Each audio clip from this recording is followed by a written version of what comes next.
Pošlo, izvoli. Ja. Lep pozdrav vsem skupaj. Prestopili smo v leto 22.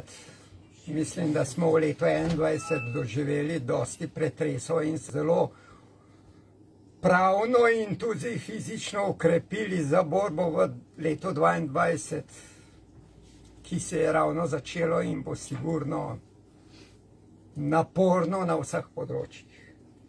Pa bi za začetek samo nekaj z mojega Facebooka prebral.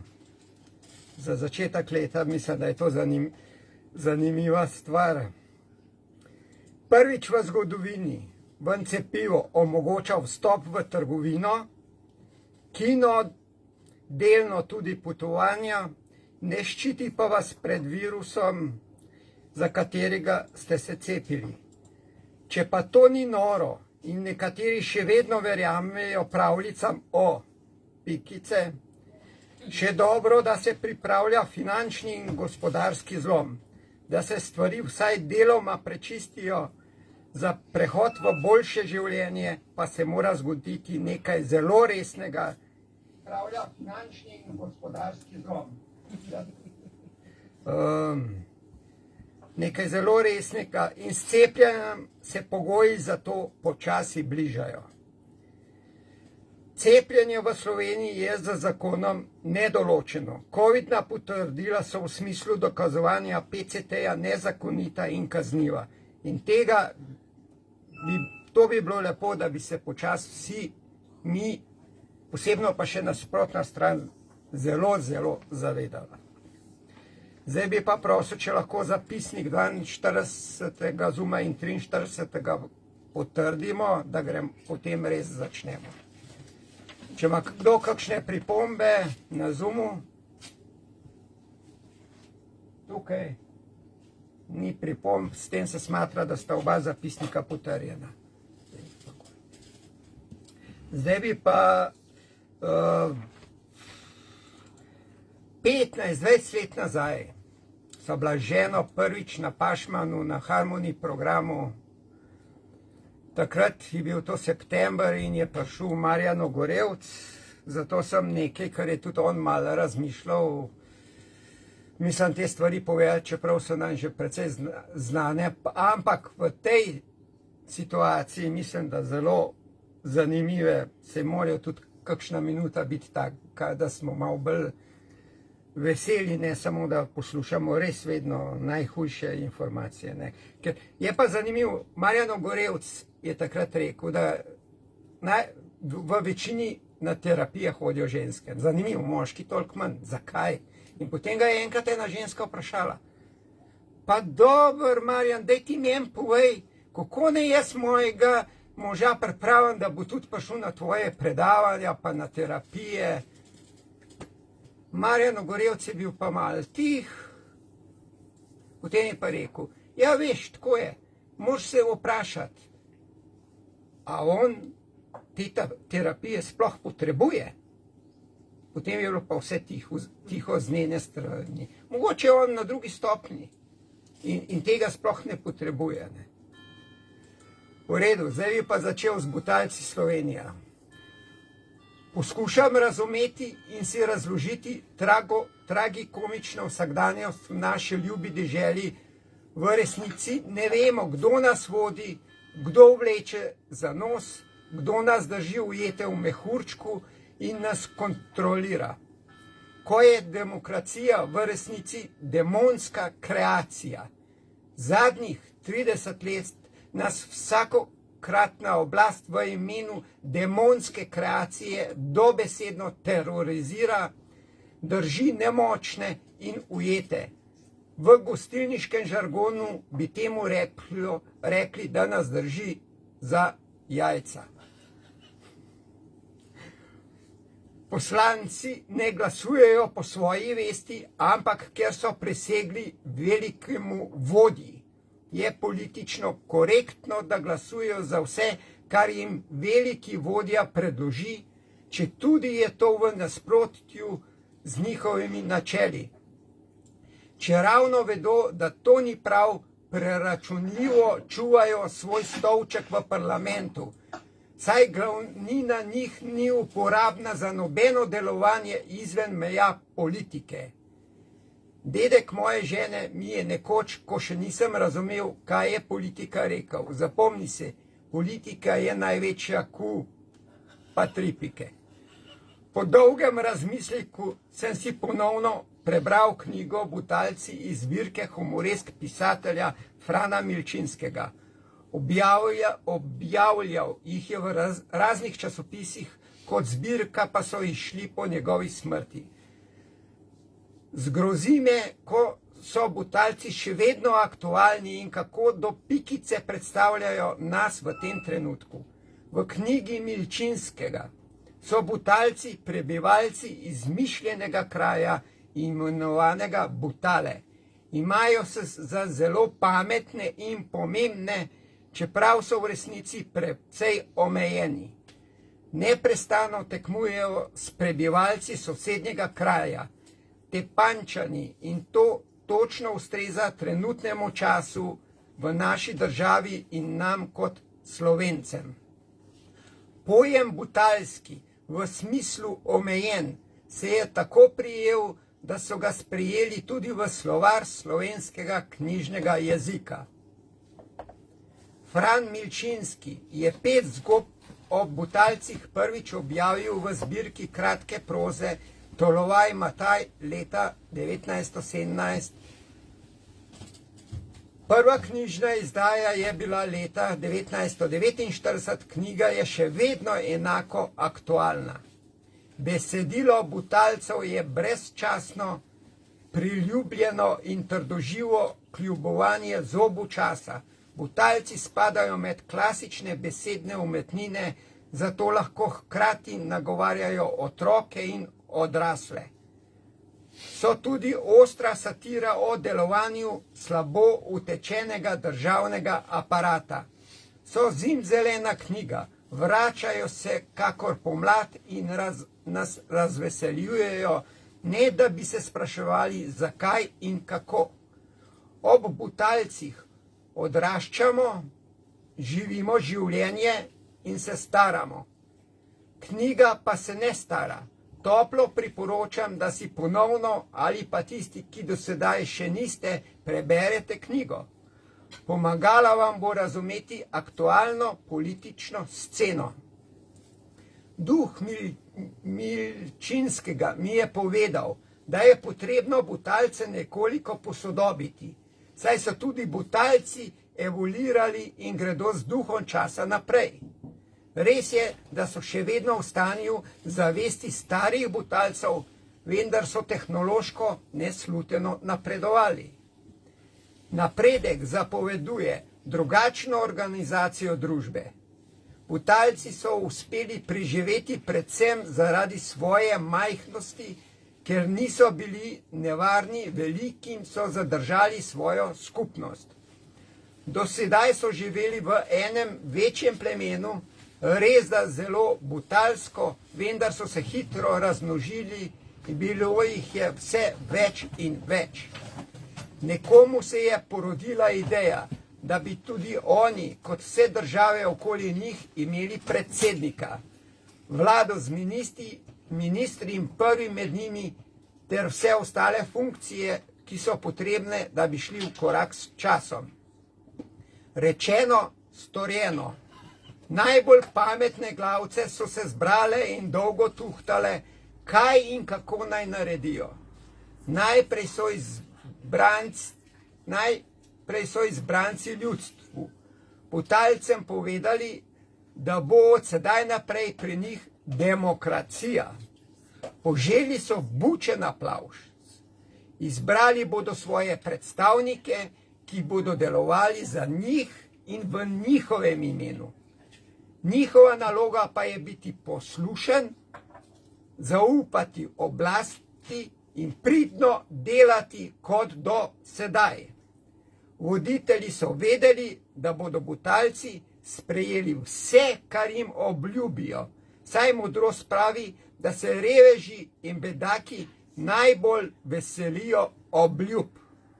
In začelo se je. Koga za predsednika, so se vprašali. Podan je bil predlog, da naj ga izberejo Butalke. Te so se odločile za najlepšega, polnega miline, brez svojih stališč, ki bo njihova marioneta in ne bo imel svojega mnenja.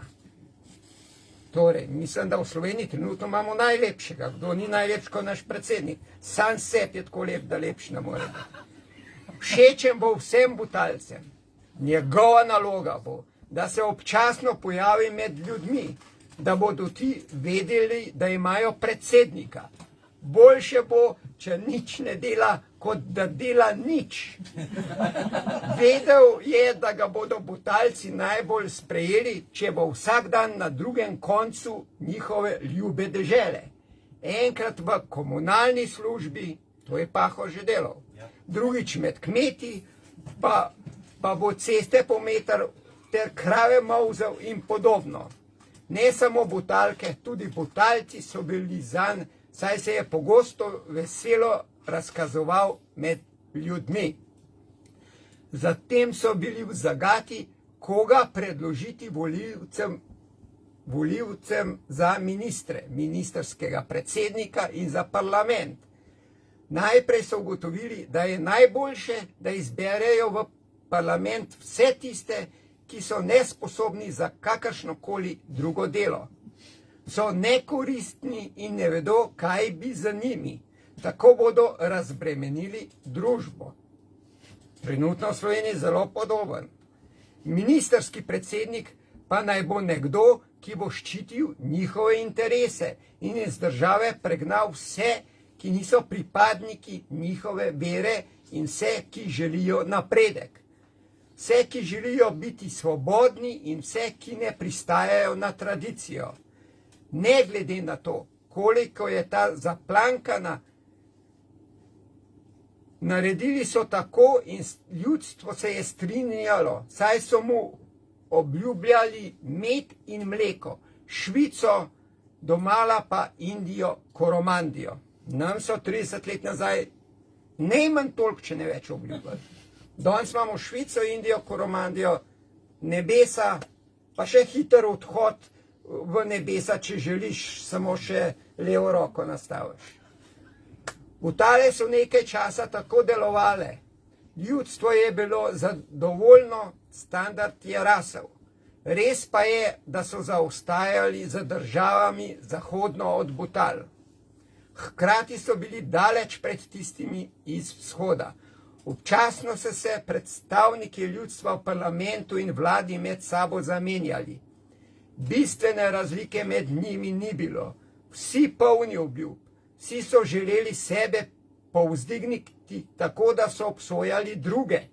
Ukvarjali so se sami s seboj, obsojali, menjali ljudi na ključnih funkcijah, pomembnih zadev pa se nikoli niso dotaknili. Kljub temu, da so poskušali potovati na bolj razvit zahod z nemškimi, francoskimi in drugimi vlaki, je bilo to brezuspešno, saj je vse skupaj ostalo pri govoričenju. Nekaj očitno ni bilo v redu, vendar Butalci kot Butalci niso mogli dojeti, kaj ni v redu. Pri eni umni glavici se porodi ideja, da je končno potrebna večja sprememba.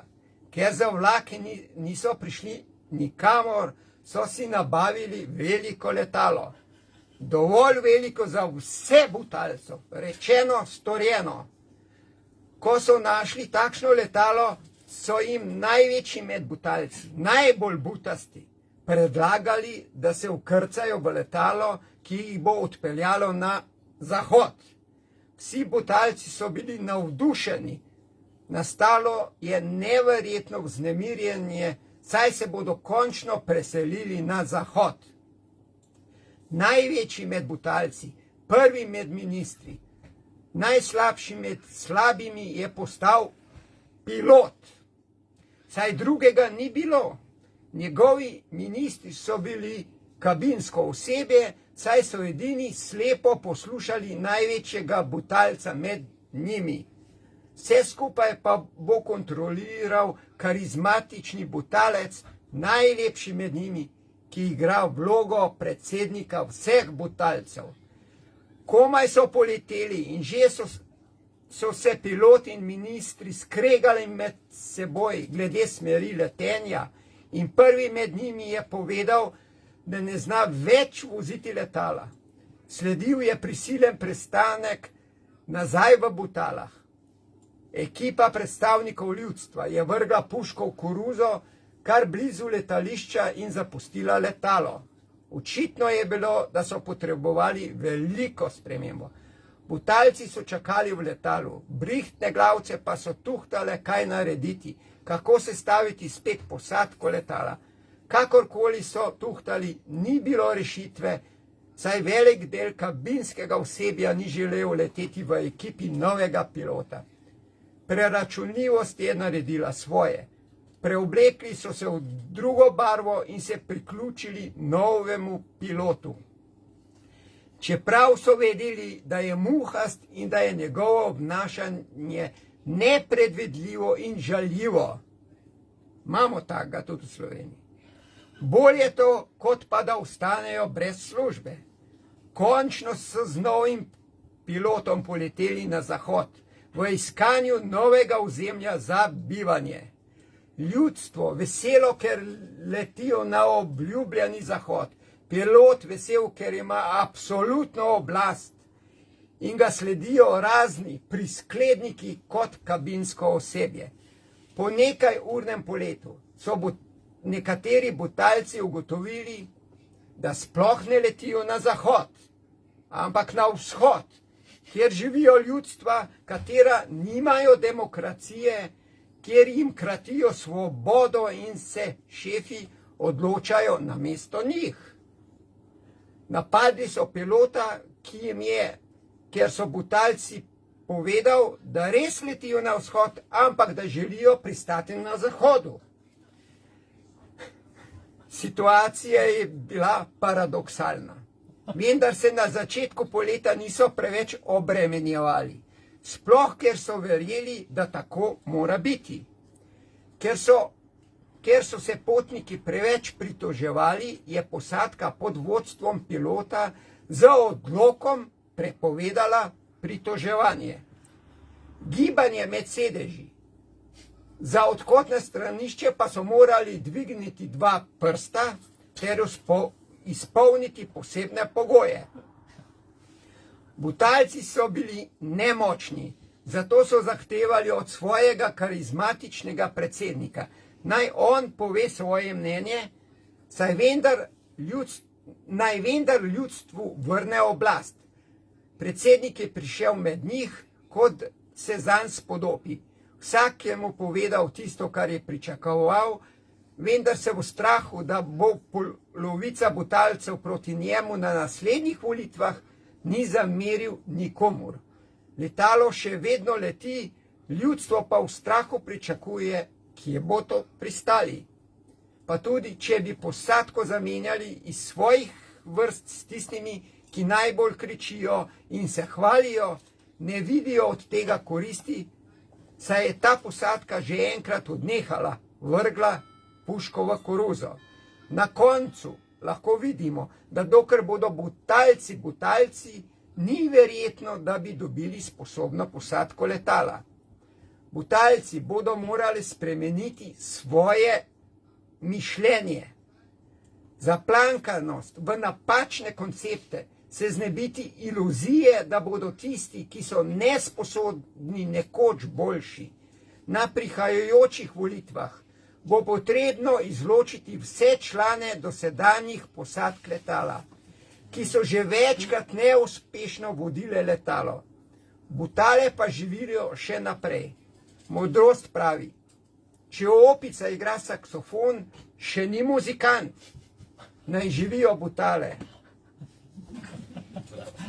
Okay.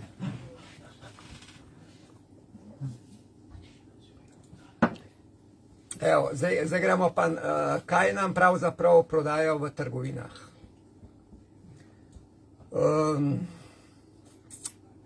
V bistvu smo velika večina zelo odvisni od trgovin, skoraj vsi, redko kdo ne. Na srečo jaz samo delno, ampak še vedno sem odvisen. Delam pa na tem, da ne bom več odvisen. Pa sem malo razmišljal, kaj napisati in zdaj tole ratal nekako. No. Jaz upam, da vam bo kaj ustal pametnega noter. Siguren, da vsak ne more to sprejeti, samo to je pač moje mišljenje. V pakirani hrani kupimo največkrat pšenično moko in določena sladila, glukozni sirup, sladkor in določeni sintetični nadomestki le tega, različne margarine, dodatki, torej konzervansi, aditivi, vonjave, barvila, stabilizatorji, emulgatorji, okusi. Torej, z različnimi kemijskimi obdelavami se hrani dodaja okus, vonj in vse ostale prepovedane sestavine. Torej, ko se pogleda sestavo določene zapakirane hrane, se normalen potrošnik glede na obseg sestavin napisanih na embalaži kaj hitro zbega in ta izdelek se že nahaja v nakupovalnem vozičku. Tudi ob predpostavki, da je ozaveščen, kaj kupuje in to na način, saj vsi to kupujejo, torej sigurno je ta hrana popolnoma v redu za konzumiranje in gremo naprej. Dan danes že tudi že v PCT shopping. Če imam PCT, valjda si pa res lahko privoščim, da se nisem ravno brez veze šutiral. Moram pa jaz sedaj čim bolje to izkoristiti. Velika napaka in to 3-krat. Kupovanje škodljivih izdelkov, neprimernih za naše zdravje, prekomerno zapravljanje financ in nekaterim tako samoumevno šutiranje. Bo še zanimivo v prihodnosti. In kaj naj bi bila zdrava, bolj primerna hrana? To je hrana, ki se jo kupuje na tržnici, pa ne zdaj pri vsakem na tržnici, da se razumemo. Ni tako lepo pakirana, no najbolje pa zaleže hrana, ki jo pridelamo sami. Še najboljša definicija primerne hrane je, če nas kdo vpraša, kaj je to, praktično vse, kar so jedli pred 100 leti, ko nismo imeli še te pokvarjene farmacije in vse odzade in kar stoji za njim. V glavnem, to hrano si mora vsak sam poiskati, ker smo si ljudje tako zelo različni in ni možno za vse reči, kaj je primerno za koga. Zato pa se je potrebno opazovati in si malo zapisovati, kaj zaužijemo in potem skozi reakcije v naslednjih urah, skozi želodec in črevesje ter naše splošno počutje. Moje mnenje je, da je to zelo pomemben. Pri nas doma si to zapisujeva in nimava nobenih problemov. Je pa res, da je potem treba te stvari, ki niso pravilne, črtati. Konc, jih ni več. Naj izdam skrivnost, ki bo večino prizadela, toda to je žal realnost. Po odličnem, kakovostnem kosilu si privoščimo eno odlično kavico in naš se počuti več kot zadovoljen. Želodec pa spregledamo, ker nam pošilja signale. Tako je vse lepo potekalo pri kosilu, potem pa šok na koncu in vse se je uničilo ob zaužitju nepotrebne kavice, ki večini škoduje, pa si to ne želimo priznati. Redki so med nami, ki jim kava ne škoduje. Kosilo, po katerim se takoj odpravimo na hojo v hrib, je bilo sigurno kvalitetno. Če pa nas vleče bolj na kavč, pa vedimo, da je to alarm v bodoče pri takšni hrani. Pa me je ponovno zaneslo izven začrtane poti, gremo nazaj v trgovino kupovati.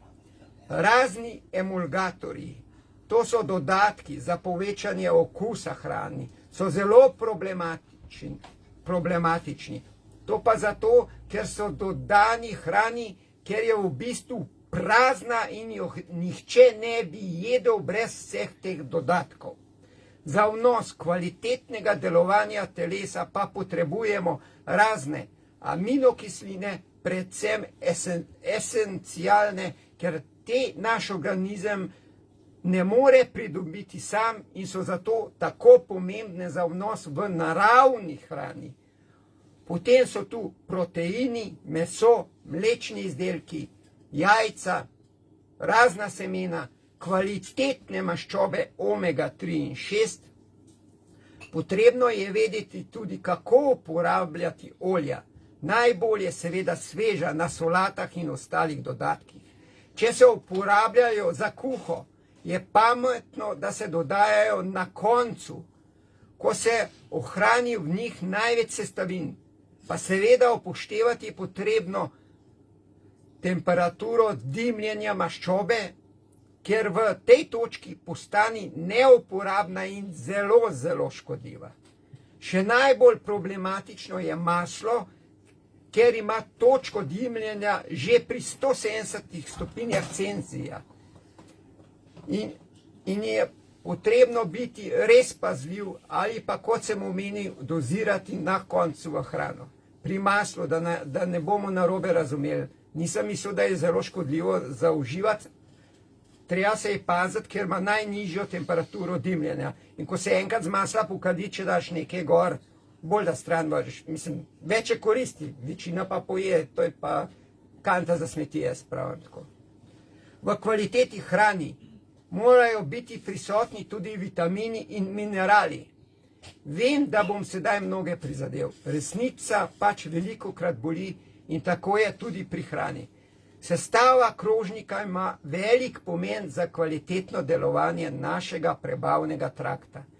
Kos mesa ali ribe v kombinaciji z zelenjavo, najbolje seveda kuhano, je zadetek v polno, ko je na krožniku tradicionalno kosilo, meso, krompir, solata, pa se ta formula zatakne in želodec nam kaj hitro sporoča alarm. Ravno tako je, oziroma še slabše, je pojesti sadje po obroku, ko se potem prične razkrajati in vreti v želodcu, namesto lepo predelati v kašo in transportirati naprej v prebavni trakt. Sadje se vedno je pred obrokom, 15 minut ali mnogo več še, da se stvari, da grejo naprej, potem se druge stvari je. Hladna pijača med in po kosilu, to je čisti bingo za sesutje zdravja. Naš želodec bi nam bil najbolj hvaležen za mlačno do toplo pijačo. Še posebno poleti, vem, kruto, toda resnično je to. Pa še en primer nepravilnega prehranjevanja. Kupiš burek v pekarni, ki je seveda prazen na sestavinah, ki so nam pomembne in kaj kmalu se pojavi signal za lakoto. Ker enostavno telo zahteva kvalitetno hrano za svoje delovanje. In ker jo ne dobi, smo vedno lačni. In posledično kilogrami gredo gor in potem nas pričnejo mediji bombardirati z enostavnimi rešitvami v obliki raznih čajev od rešitve, vrečkami od rešitve in posebnimi praški in vseh ostalih super hitrih pripomočkov za hujšanje, ki nam stanje samo še poslabšajo. Pa poglejmo še malo k pecivom. Tu največkrat najdemo napis sojin lecitin in največji problem tu je, da je vse to izdelek iz soje GMO, to je se pravi gensko spremenjena soja. Res pa je tudi, da na izdelku ne bomo našli napisa, da je bila soja, iz katere se to prideluje, gensko spremenjena. Vse to je skrito našim očem, da nam lažje izdelek prodajo in velikokrat tudi pod bioproizvodnjo. Sedaj lahko že vemo, da imamo lahko tudi zakonodajo, ki prepoveduje GMO izdelke, pa nam to skrito vseeno zapakirajo ter prodajo. Sedaj vemo, da je soja zelo problematična. Nahaja pa se praktično v večini izdelkov, še posebno v konditorskih izdelkih.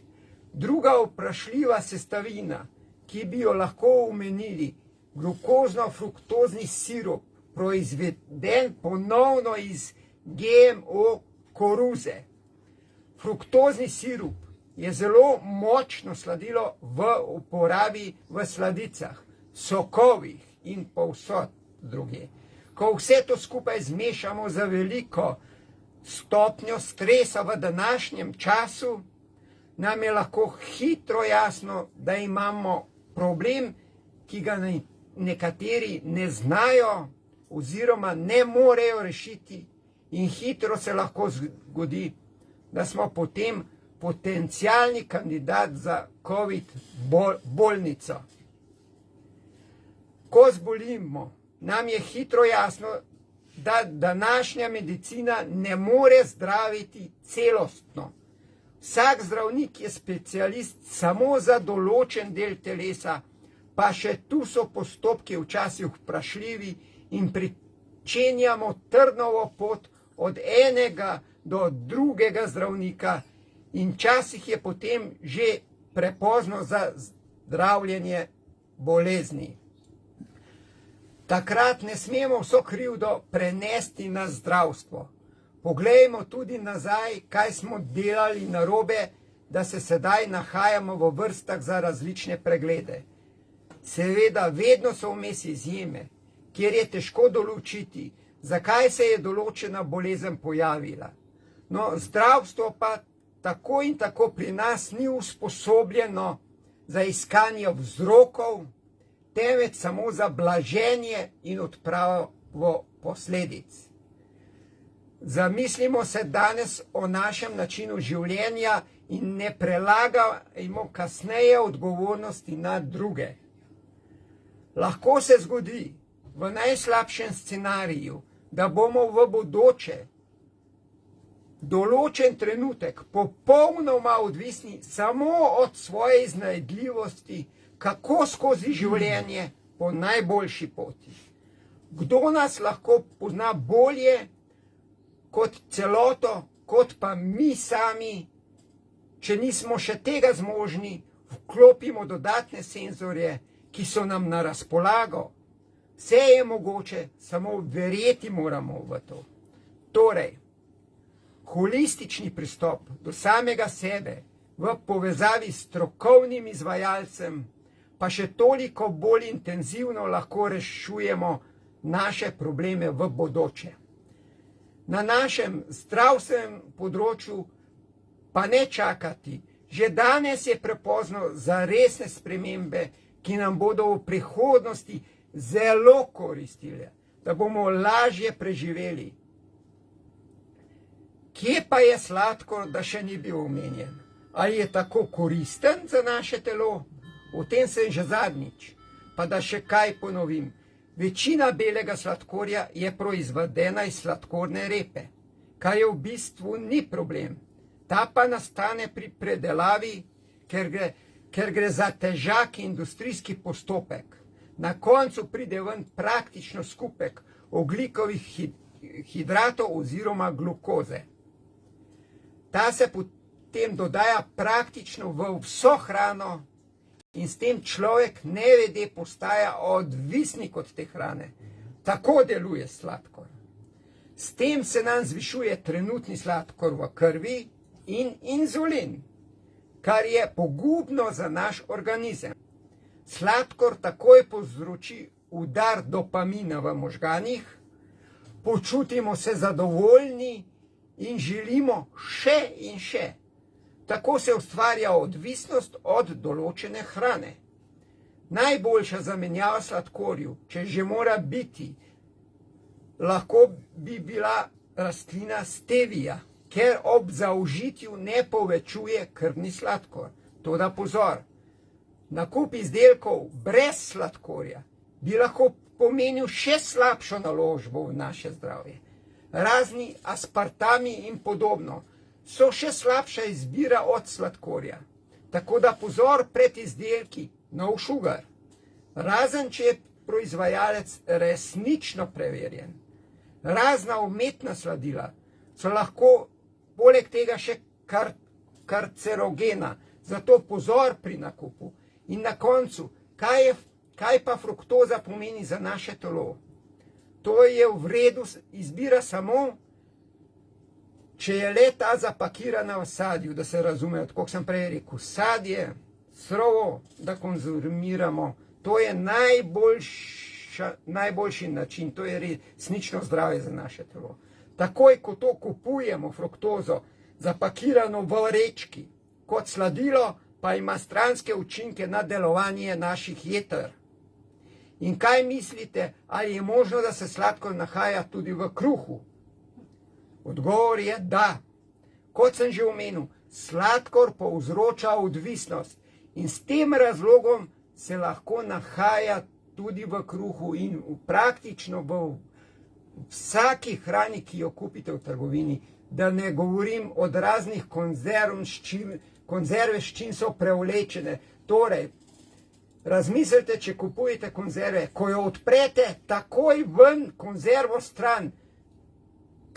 Kar zmrazi me, ko vidim nekje, to me je od včeraj ostalo, pa nese v konzervo. Lepo prosim, konzerva s kisikam, pa to je samo še drugo lahko pokličeš, če v to jedu.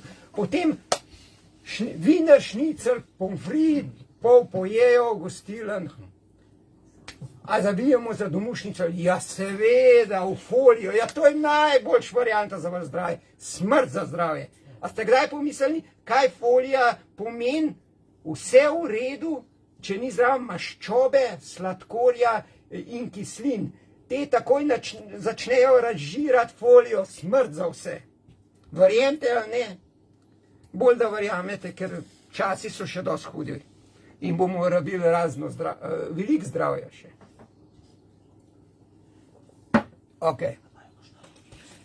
Zdaj pa ena bolj, no, ta zdravje je bila zelo resna, bolj nam mora biti za nas. Zdaj pa enak se nas tok, oziroma se nas ravno tako tiče, ampak žal nam jo plasirajo drugi pri hrani.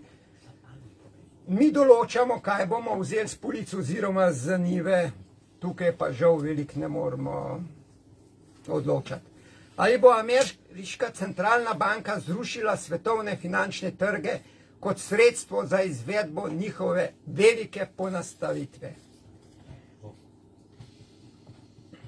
Vse bolj je verjetno, da bodo ameriška centralna banka, Federal Reserve in globalistične sile uporabile dramatično naraščanje inflacije kot izgovor za zrušitev ameriških finančnih trgov in s tem strmoglavile največji finančni balon v zgodovini. Če pravimo, da je to zdaj balon, se moramo zamisliti, ta balon že leta in leta, mogo bi leta 2008-2009 počti.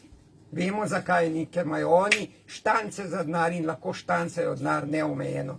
Ampak neomejeno ga ne morajo. Zdaj le oni pripravljajo resnično te stvari. In treba je res razmisliti, kaj z denarjem, kdor ga ima toliko, da mu bo žal, da ga je izgubil.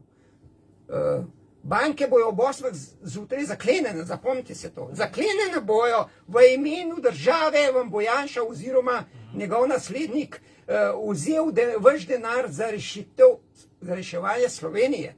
Zapomnite se, kaj sem rekel. Ogromno zvišanje inflacije, po zlonamernih političnih zaporah in bilijonih dolarjev, nujne porabe, tako Trumpa kot Bidna, skupaj z nadaljevanjem politike Feda na skoraj ničelnih obrestnih merah brez primere in nakupi premoženja milijard v obveznicah, da bi balon ohranili napihnjen nekoliko dlje, so postavili temelje za skorajšnji zlom trga. Za razliko od tega, kar nam je rečeno, je namerno in upravljano. Motnje dobavne verige od Azije do običajnega tovornega prometa po Severni Ameriki povzročajo najhujšo inflacijo v 40 letih v ZDA. Pripravljen je oder, da centralne banke zrušijo napihnjen sistem z dolgovi in pripravijo svojo veliko ponastavitev svetovnega finančnega sistema. Vendar to ni vprašanje inflacije kot nekega skrivnega ali začasnega procesa. Kontekst je ključen. Odločitev za zlom finančnega sistema se pripravlja sredi daljnosežnih ukrepov globalne pandemije, ki so uničili svetovno gospodarstvo od začetka leta 2020. Prihaja kot sile NATO, ki jih vodi Bidenova administracija z napačnimi izračuni, vodijo svet v potencialno svetovno vojno. V Ukrajino vlivajo orožje in svetovalce, kar je že izzvalo odgovor Rusije. Stopnjujejo pritiske na Kitajsko zaradi Tajvana in vodijo proksi vojne proti Kitajski v Etiopiji in Afriškem rogu, ter na neštetih drugih lokacijah. Grozeči zlom dolarskega sistema, ki bo zaradi dolžniških vezi zrušil veščino sveta, se bo zgodil, ko bodo velike industrijske države sa svojim tako imenovanim zelenim New Dealom v Evropi in ZDA ter širše šle v celoti v gospodarsko samouničenje. Smešne, brezoglične politike za postopno opuščanje premoga, nafte, plina in celo jedrske energije so električno omrežje v Evropi to zimo že pripeljale na rob velikih izpadov električne energije. Saj odvisnost od nezanesljivega vetra in sonca predstavlja velik del omrežja. Od 31. decembra zelena nova nemška vlada nadzoruje prisilno zaprtje 3 jedrskih elektrarn v Nemčiji, ki proizvajajo elektriko, ki je enaka celotni danski porabi. Veter in sonce nikakor ne moreta zapolniti vrzeli. V ZDA je Bidenova politika, napačno poimenovala Build Back Better, dosegla rekordne vrednosti. Zvišanje obrestnih mer v tej konjunkturi bo uničilo ves svet, kar se zdi, da je prav to v načrtu. Lažni podatki o inflaciji v ZDA. Vse od zgodnjih 70 let prejšnjega stoletja, ko je predsednik Nixon prosil svojega prijatelja Arthurja Burnsa, takratnega vodjo ameriške centralne banke Federal Reserve, naj najde način, kako se znebiti politično škodljivih mesečnih podatkov o inflaciji potrošnikov, ki so odražali naraščajoče cene nafte skupaj z žitom, je Fed uporabil tisto, kar so imenovali temeljna inflacija, kar pomeni dvig cen življenjskih potrebščin minus energijo in hrano.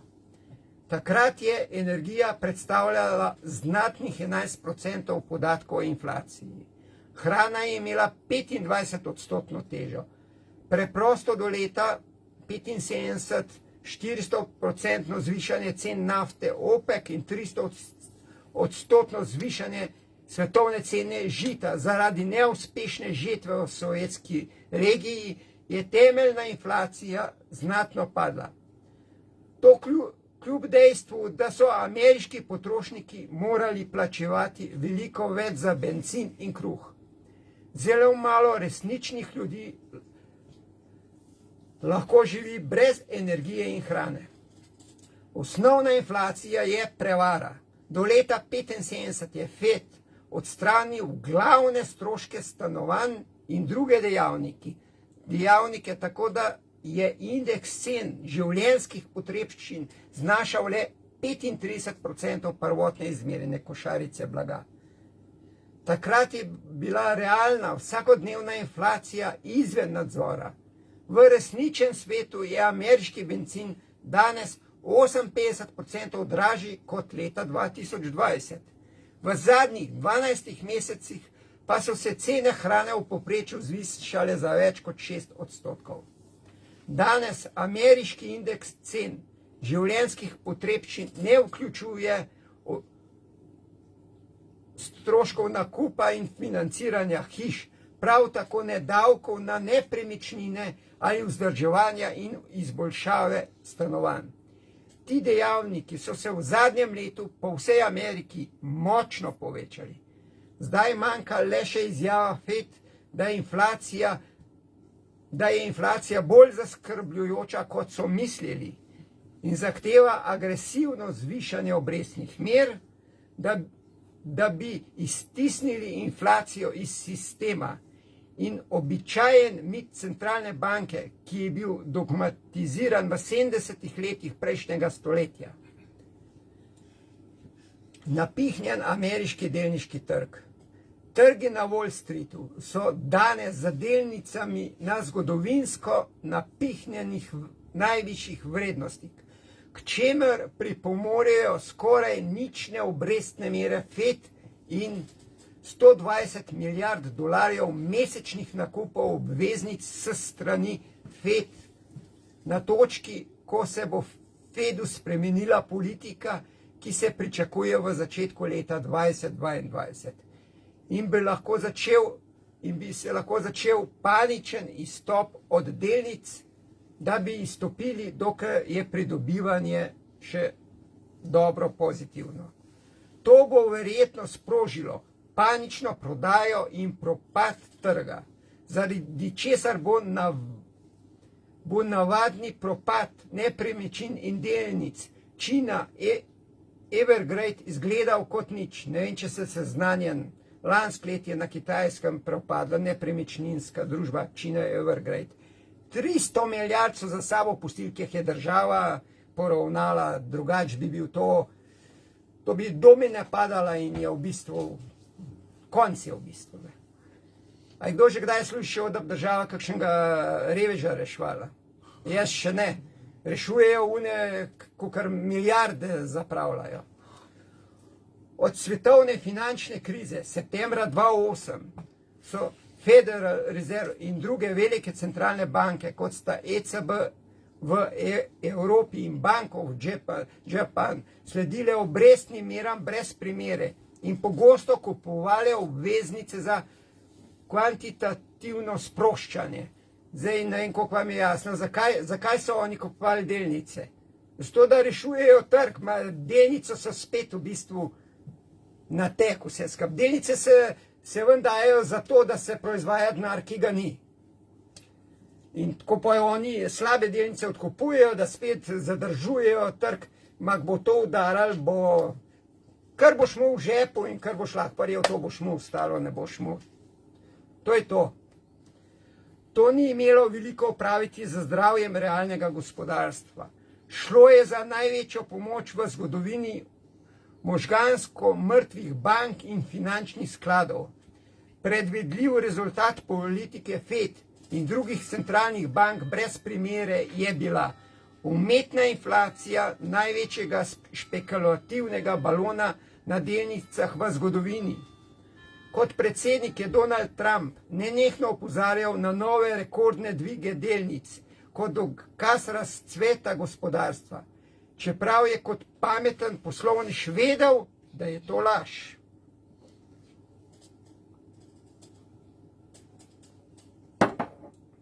Naraščale so zaradi politike ničelne obrestne mere FED.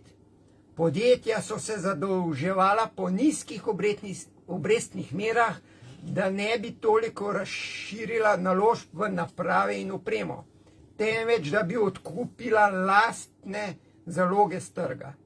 To je vplivalo na povečanje zalog v podjetjih, od Microsofta do Della, do Amazona, Pfizerja, Tesle in na stotine drugih.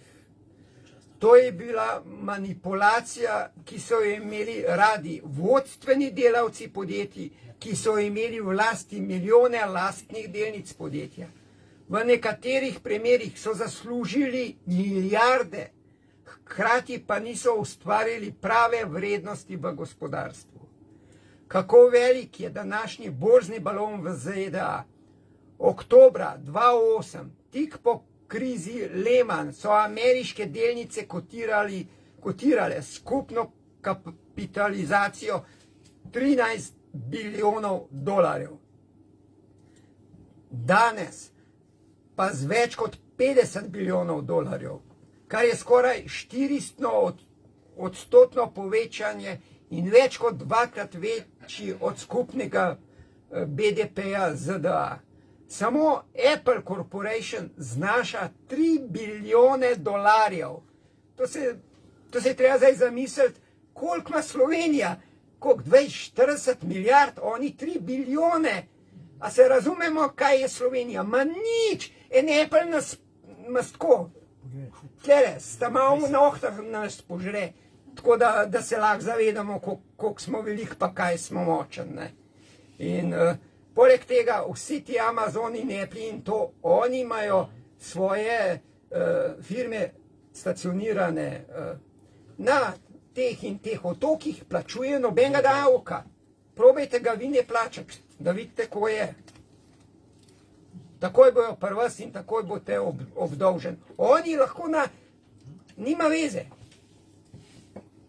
500 milijard premečijo v knjigah v 2 sekundah, nikomi ništa. Ja. FED pripravlja borzni zlom leta 2022. Le da ga bo tokrat uporabil za začetek prave velike depresije. Hujše kot v 30 letih prejšnjega stoletja, ko bo na desetine milijonov ali navadnih Američanov videlo, da so njihovi življenjski prihranki izbrisani. Igra za odkup delnic. V zadnjih 4 četrtletjih so podjetja odkupila $742 lastnih delnic. V četrtem četrtletju 2021 se je to število verjetno rekordno povečalo, saj podjetja hitijo s črpanjem svojih delnic pred prijavljenim Bidenovim davkom na odkupe delnic podjetja. Od začetka leta 2012 so družbe odkupile za skoraj 5,68 bilijona dolarjev lastnih delnic. Dinamika je tako nora, da je med Microsoftovo odločitvijo prejšnji mesec, da bo odkupil vedno več delnic, izvršni direktor Microsofta v enem dnevu odložil več kot 50% svojih delnic Microsofta. Toda delnice niso na to reagirale. Zakaj? Ker je Microsoft sam toliko na veliko kupoval. In zakaj jih oni kupujejo? Zato so obrestne mere 0 oziroma minus. Oni lahko se zadolžujejo v nedogled. Če prije en Microsoft, jaz sem Microsoft, daj mi 10 milijard, daj mi tam. Tako so delali naši tajkuni. Pa je prišel ta, pa pa tret, sami direktorji od Mercatorja do vseh ostalih. Vsak je dolgo denarja, kar ga je hotel, ni problema. Zastavil je svoje ime pa firmo. Se njemu ni bilo treba nas zastaviti v bistvu. Zaradi tega, da bo delniški trg še vedno bolj ranljiv za panično razprodajo, ko bo jasno, da bo FED zvišal obrestne mere, je po podatkih iz oktobra skoraj $1 bilijon maržnega dolga. Dolga za tiste, ki kupujejo delnice na izposojen denar od svojih posrednikov. Ko se bo začela velika razprodaja trga, verjetno v začetku leta 2022, bodo posredniki zahtevali poplačilo svojega maržnega dolga. Tako imenovane pozitive k kritju. To bo posledično pospešilo prisilno prodajo. Veliko se razpravlja o tem, kdaj bo FED zmanjšal odkup vrednostnih papirjev ameriške zakladnice, pa tudi hipotekarnih obveznic povezanih z vlado. Ta nakup je bil ogromen. Od začetka histerije zaradi pandemije COVID-a februarja 2020 so se skupna imetja takšnih vrednostnih papirjev zvezne rezerve več kot podvojila z 3,8 bilijona dolarjev na 8 bilijonov dolarjev konec oktobra 2021. To je ohranilo hipotekarne stopnje umetno nizke in spodbudilo panično nakupovanje stanovanj, ko se državljani zavedajo, da se bodo nizke stopnje kmalu končale. To FED imenuje zoženje, zmanjšanje mesečnega odkupa obveznic na nič. Hkrati pa dviguje ključne obrestne mere, kar je dvojni udarec. To je ogromno in krivo pretekla z Wall Streeta v začetku leta 2022, ko bo FED pričel z zviševanjem obrestnih mer. Že novembra je FED začel zmanjševati svoj mesečni trg, ki podpira nakupe. Napovedal je, da znižuje znesek nakupov vrednostnih papirjev, zavarovanih s hipoteko v novembru in decembru. Od obdobja vietnamske vojne pod predsednikom Johnsonom je ameriška vlada manipulirala s podatki o zaposlenosti in številkami o inflaciji, da bi dala veliko boljšo sliko, kot obstaja. Zasebni ekonomist John Williams ocenjuje, da je dejanska brezposelnost v ZDA daleč od poročanih 4,2% za november in dejansko večja od 20%. Kot še ugotavlja Williams, moč inflacije odraža izjemno ustvarjanje denarne zaloge, ekstremno porabe zveznega primanjkljaja in povečanje zveznega dolga. Pandemične motnje in pomanjkanje oskrbe ne odraža ekonomičnosti pregrevanja. Primanjkljaj zveznega proračuna dosega rekordnih 3 bilijone dolarjev na leto, ki jim ni videti konca. Zvišanje obrestnih mer v tem negotovem trenutku bo podrlo krhek ameriški in svetovni finančni sistem, kar bo utrlo pot krizi, kjer bi državljani lahko prosili za nujno pomoč v obliki digitalnega denarja in velike ponastavitve. O tem smo že precej govorili. Omeniti velja, da je bil vsak večji zlom ameriške borze od oktobra 1929, vključno z letoma 2007-2008, posledica namernih dejanj FED-a, prikritih pod trditvami, da zadržujejo inflacijo. Tokratna škoda bi lahko bila epohalna.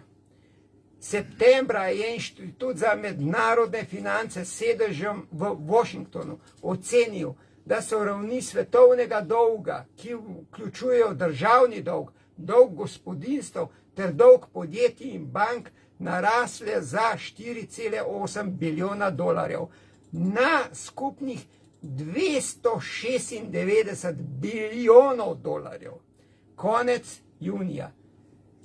Prej smo pa slišali, da cela Amerika, ZDA, ima proračun približno 3 bilijone, pa približno ima toliko tudi primanjkljaja 3 milijone. To se pravi, to je celotna zemlja je zadolžena za 100-krat več. To se pravi 296 bilijonov, to je 36 bilijonov nad ravnjo pred pandemijo.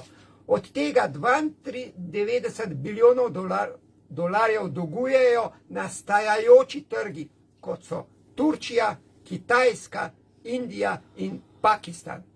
Naraščajoče obrestne mere bodo sprožile krize neplačil po vsem svetu, saj jih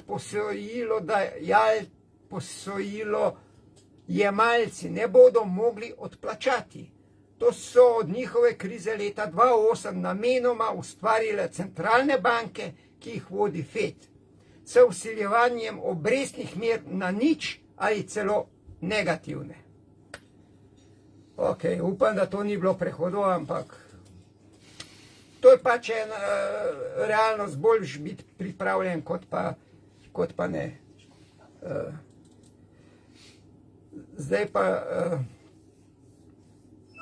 bi pa še glih, ok, še par minut se bomo vzeli, bomo pač imeli malo manj premora.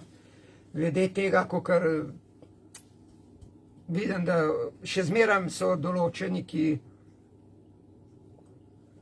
so malo prestrašeni, pa cepljene, pa obvezno, pa prisiljeno, pa ne vem kakšno še vse. Tega cepljena ni, ga ne more biti. In to je čist brez veze razmišljati te stvari. Bolje je, dobro, zdaj nam moš ven na nivo saditi, ampak bo pa kmalu to. Sneg kidati, ja. QR potrdilom in izkazovanje z njimi je naklepni genocid vlade nad ljudstvom Slovenije. 6. točka 3. člena uredbe EU 2021/953. Posedovanje PCT potrdila ni predpogoj za uveljavljanje pravic do prostega gibanja. Prosto gibanje pa ni samo v mojem, vašem domu, na ulici, temveč tudi povsod, kjer se izvajajo javni servisi in trgovinski centri in tako dalje. Nihče vam ne sme omejiti prostega gibanja in dostopa do storitev in uslug s tem, da bi od vas zahteval pogoj PCT. Kjerkoli od vas zahtevajo branje QR kode in izkazovanje za osebno izkaznico, tiste na vhodih je treba nemudeno kazensko preganjati po celotni državi, predvsem pa njihove delodajalce, ker kršijo zakon EU, uredbe in mednarodne pogodbe Slovenije z EU. In moramo se vprašati, a so te uredbe nekaj uredne, a so Janševi uniji odloki tam pod mizo kaj uredni. Zdaj, če so vam odloki odredni, če imajo oni večjo težo, v redu. Pa se obrneš, pa se ne bojuješ s tem. Preberite si tudi 17. člen te iste uredbe, kjer piše, ta uredba je v celoti zavezujoča in se neposredno uporablja v vseh državah članicah. In kot jaz vem, Slovenija je še članica EU zaenkrat. V Sloveniji pa kršijo to uredbo 2021/953 za vsakim sprejetim odlokom, ki ga izdajo. Kje je ustavno sodišče? Kje ste vrli odvetniki? Kje ste sodniki, ki služite zakonu in ustava? Ni vas, vsi potuhneni, na koncu bojo pa vsi pametni. Ali veste, da so QR potrdila namenjena samo za potovanje v in izven EU področja? A razumemo, kaj to pomeni? To ne pomeni, da je potrdilo iz Slovenije v Italijo. Izven področja EU. Tako je napisano. Pravo EU o digitalnem COVID potrdilu zajema uporabo potrdila za olajšanje potovanj v Uniji med pandemijo COVID-19. Pandemija ni razglašena. Drugih uporab potrdila ne predpisuje, niti ne prepoveduje. Uporaba potrdil v zvezi s COVID-19 za nacionalne namene, kot je dostop do prireditev ali zaprtih prostorov, presega področje uporabe prava EU o digitalnem COVID potrdilu EU. Kadar se države članice odločijo, da bodo potrdila v zvezi s COVID-19 uporabljale v druge namene, je to treba določiti v nacionalni zakonodaji, ki mora biti med drugim skladna z zahtevami glede varstva podatnikov. Tega pri nas niso naredili. Nacionalne zakonodaje za uporabo potrdil ni. Odlok ni zakon. PKP 10 trenutni oziroma XY naslednji tudi ni zakon. Že v naslovni vrstici protikoronski paket pove, da je takšna meneštra prepovedana. Tudi v naslovu nima besede zakon. Zato PKP10 ni in ne more biti zakon.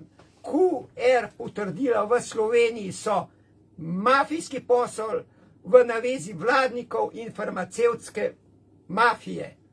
Vsakega študenta in varnostnika morate zato nujno ovaditi policiji na podlagi 136. člena Kazenskega zakonika.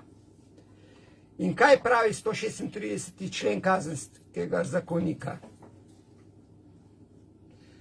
Prvič, kdor neopravičeno preišče drugega ali stvari, ki jih ima ta na sebi ali s seboj, se kaznuje z denarno kaznijo ali z zaporom do 1 leta. Drugič, če stori dejanje iz prejšnjega odstavka uradna oseba z zlorabo uradnega položaja ali uradnih pravic, se kaznuje z zaporom do 2 let. Tretjič, poskus dejanj iz prvega in drugega odstavka tega člena je kazniv. Četrtič, pregon za dejanje iz prvega odstavka tega člena se začne na predlog. Treba je biti aktiven po Facebooku, pa drugje govoriti, pa po Telegramu, pa nič narediti. Bo slabo. Trenutno imamo te možnosti, veliko drugih nimamo.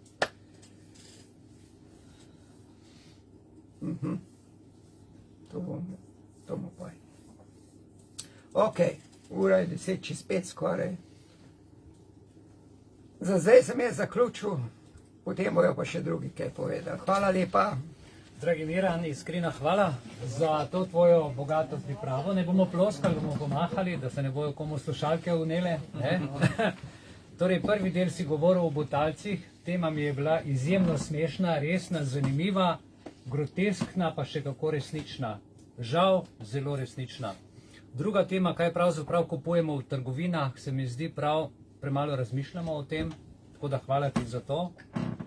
In pa o banki, ki skuši zrušiti finančni trg lasten in cel svetovni in postavi digitalno valuto in nas s tem zasužniti.